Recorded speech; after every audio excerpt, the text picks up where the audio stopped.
بات پر یہاں نبی کے طریقے کی بات نہیں ہو رہی، یا قرآن کی پاک کی کسی آیت کی بات نہیں ہو رہی، یا حدیث پاک کی بات نہیں ہو رہی، نبی کی یہ خصائص ہیں نبی کریم صلی اللہ علیہ وسلم کے.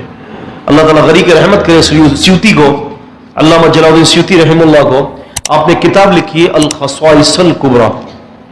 اس میں نبی پاک صلی اللہ علیہ وسلم کے سینکڑوں خصائص ذکر کیے ہیں کہ اس میں سے ایک خاصیت آپ کی یہ بھی ہے کہ امت کو اجازت نہیں ہے کہ نبی کریم صلی اللہ علیہ وسلم کے سامنے اپنی آواز کو بلند کریں.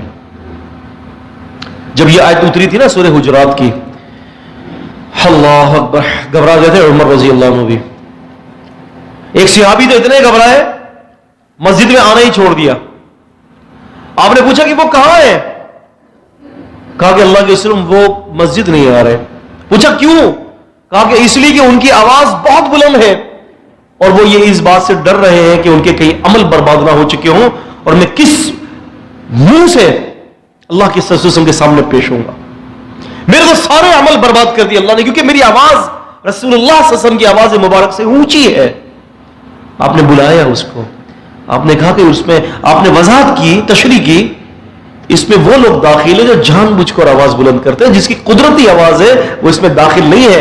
حتیٰ کہ دوسری روایات کے اندر یہ آتا ہے کہ جب رسول اللہ صلی اللہ علیہ وسلم ابو بکر اور عمر سے مخاطب ہوتے تو ابو بکر اور عمر رضی اللہ تعالی عنہما ان کی بھی آوازیں نکلتی نہیں تھی حلق سے، حتیٰ کہ رسول اللہ صلی اللہ علیہ وسلم قریب ہو کر پوچھتے تھے کہ عمر کیا کہہ رہے ہو؟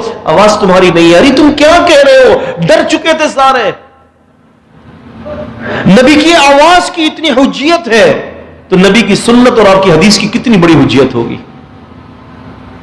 اور عزیزہ گرامی یہ بھی یاد رکھ لیں، میں یہاں پر ایک طالب علموں کو نوٹ لکھوا دوں کہ جس کی آواز نبی کی آواز سے اونچی ہو گئی اس کے اعمال برباد، اور جس کا عمل نبی سے آگے نکل گیا تو پھر اس کا کیا حال ہوگا؟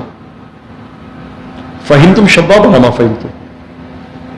نبی کے عمل سے اونچا، نبی کریم صلی اللہ علیہ وسلم سے کوئی عمل ثابت نہیں ہے لیکن پھر بھی میں وہ عمل کرتا ہوں.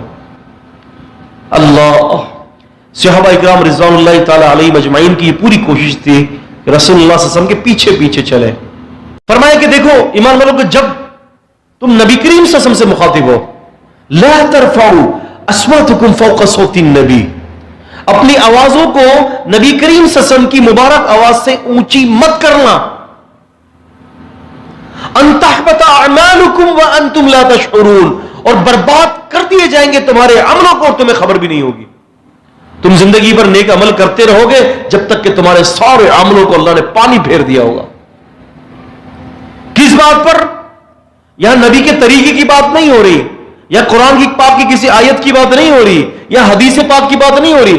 نبی کی آواز سے اونچی آواز کرو گے تو عمل برباد ہے. آپ اندازہ کر لیجئے ان لوگوں کا حال کیا ہے کہ جو نعرے بازی کرتے ہیں اور نبی کریم صلی اللہ علیہ وسلم کا نام نعروں میں لیتے ہیں اور چیختے ہیں، کیا یہ لوگ بے ادب نہیں ہیں؟